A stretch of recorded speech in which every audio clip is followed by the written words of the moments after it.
Atau baru saja kawan saya setelah bersaksi didatangi oleh Intel.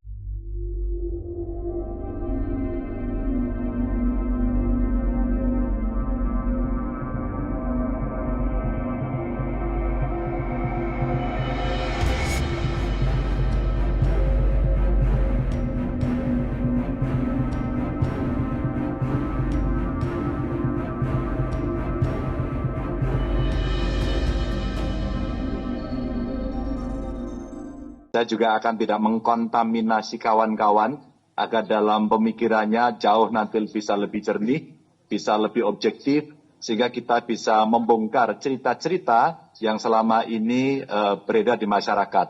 Tentu sampai dengan hari ini saya masih mencatat dengan sangat baik. Yang pertama terkait dengan proses politik yang kemarin berjalan. Satu demi satu mulai ada cerita-cerita. Orang mengaku bagaimana situasi yang ada di lapangan, seseorang mendapatkan tawaran apa, mendapatkan barang apa, dengan pesan apa, sekarang mulai muncul. Atau baru saja kawan saya setelah bersaksi didatangi oleh Intel dan diceritakan, kamu kegiatannya apa lagi? Sumber danamu dari mana? Begitu. Nah, cerita-cerita semacam ini mungkin yang terkesan menjadi sangat intimidatif begitu. Tapi saya sampaikan pada teman-teman, ceritakan saja apa yang ada.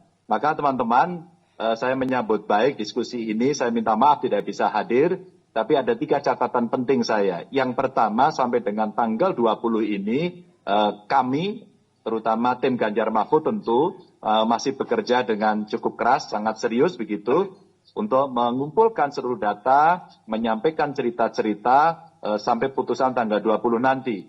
Apa yang mau saya ceritakan terkait dengan proses penghitungan, termasuk data-data C1 dan kemudian rekap yang kemudian berganti-ganti, ya, dan tentu saja seluruh ahli IT yang sekarang memberikan catatan-catatan kritis. Maka kami masih berjuang sampai dengan tanggal 20 berapa sebenarnya angka real yang ada, ya. Masa stuck seperti itu, berapapun suara masuk, dan ini tentu menjadi cerita-cerita yang menjadi bahan buat kami untuk nanti membuat sebuah tindakan ketika kemudian pengumuman akan diberikan. Tapi sebelum pengumuman tentu bahan-bahan atau data ini menjadi penting. Kawan-kawan di Amerika baru saja juga melakukan diskusi dan banyak tokoh di sana sedang bercerita, proses-proses berikutnya akan berjalan. Maka sampai dengan tanggal 20, proses penghitungan yang menggunakan teknologi maupun manual menjadi perhatian kami yang pertama.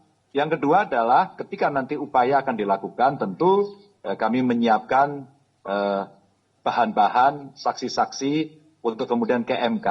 Setidaknya apakah hipotesis TSM betul-betul bisa kita uji, betul-betul bisa kita buktikan, dan sekarang kerja-kerja intelektual sambil menggali data, fakta, saksi yang ada di lapangan menjadi cerita yang penting yang kami kumpulkan. Dan yang terakhir tentu ruang politik yang bisa digunakan oleh DPR dalam hari ini menggunakan hak konstitusinya yang namanya hak angket. Nah, ini dinamikanya pasti akan sangat menarik, dan dari cerita-cerita yang kemarin pada saat pembukaan masa sidang sudah ada interupsi dari beberapa fraksi. Menurut saya ini menjadi dinamika yang cukup bagus, sambil tentu saja dari kami selaku partai terus saja mendorong persiapan-persiapan mulai menyusun naskah akademis, menyiapkan dukungan-dukungan, tanda tangan dari anggota, sampai kemudian nanti bisa masuk ke paripurna dan disahkan menjadi hak angket DPR. Sebuah proses yang cukup panjang, dan saya kira nanti tidak akan berjalan mulus-mulus saja, karena pasti akan ada cerita yang setuju dan tidak setuju, dan kemudian dibikin cerita-cerita yang makin meriah agar angket itu berjalan atau tidak berjalan. Sebuah political interplay yang akan terjadi, dan kami sedang menyiapkan itu semua.